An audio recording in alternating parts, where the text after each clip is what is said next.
मध्य प्रदेश के इंदौर शहर के कई छात्र भारत सरकार द्वारा चलाए जा रहे मिशन गंगा के तहत यूक्रेन में मचे घमासान युद्ध में फंसे छात्रों को अपने घरों की ओर वापसी कर रहे हैं।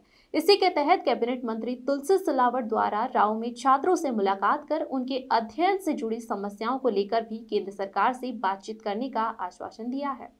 बता दें, पिछले कई दिनों से रूस और यूक्रेन के बीच घमासान युद्ध विश्व स्तर के लिए चिंता का विषय बना हुआ है।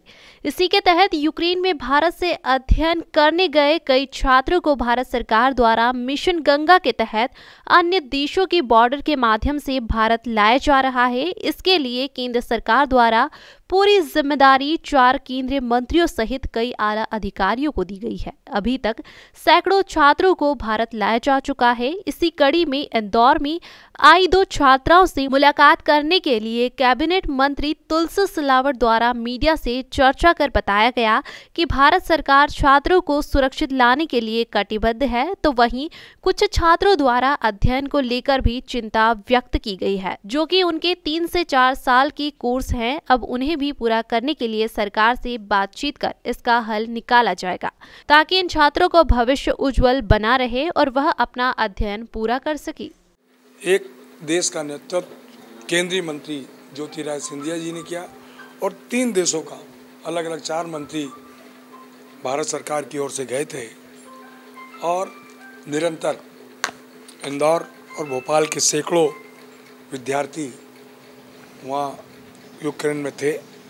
मैं निरंतर चर्चा कर रहा था और केंद्रीय मंत्री परम सम्मानीय ज्योतिरादित्य सिंधिया जी से इस संबंध में, बेटियों के संबंध में, बेटे के संबंध में आमना कई बार मेरी चर्चा हुई।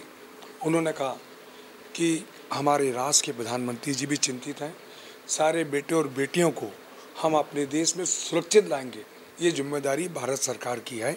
ये नतीजा आपके सामने है।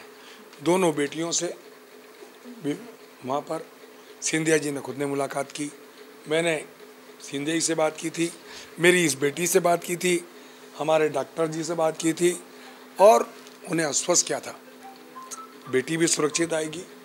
और सिंधिया जी पूरे देश की तरफ से, प्रधानमंत्री की तरफ से बेटे और बेटियों को लेने गए हैं। वाकई में मैं ईश्वर को धन्यवाद देता हूँ। आज जो चेहरे पर, पूरे परिवार पर जो आत्मविश्वास के साथ शांति का भाव, प्रेम का भाव, विश्वास का भाव, आस्था का भाव और उत्साह का भाव और ऊर्जा का भाव आप देखने को पूरे परिवार को मिल रहा है। ये पूरा वातावरण पूरे देश में है। सबसे बड़ा प्रश्न इनके सामने अब ये है कि इनकी पढ़ाई जो है वो बीच में छूट चुकी है। तो अश्विनी जी, ये 6 ईयर कोर्स है, 3 ईयर कोर्स बेटी ने किया है। मैं पूरे मध्य प्रदेश, इंदौर सारे लोगों से पूछूंगा क्या क्या कठिनाई है, कौन 4th ईयर में, कोई 5 ईयर में है, सबसे बात कर फिर मैं सिंधिया जी से बात करूंगा, मुख्यमंत्री से बात करूंगा और सिंधिया जी देश के प्रधानमंत्री से बात करूंगा। इन बेटियों का समस्या का समाधान करने का भी संकल्प भारत सरकार का है।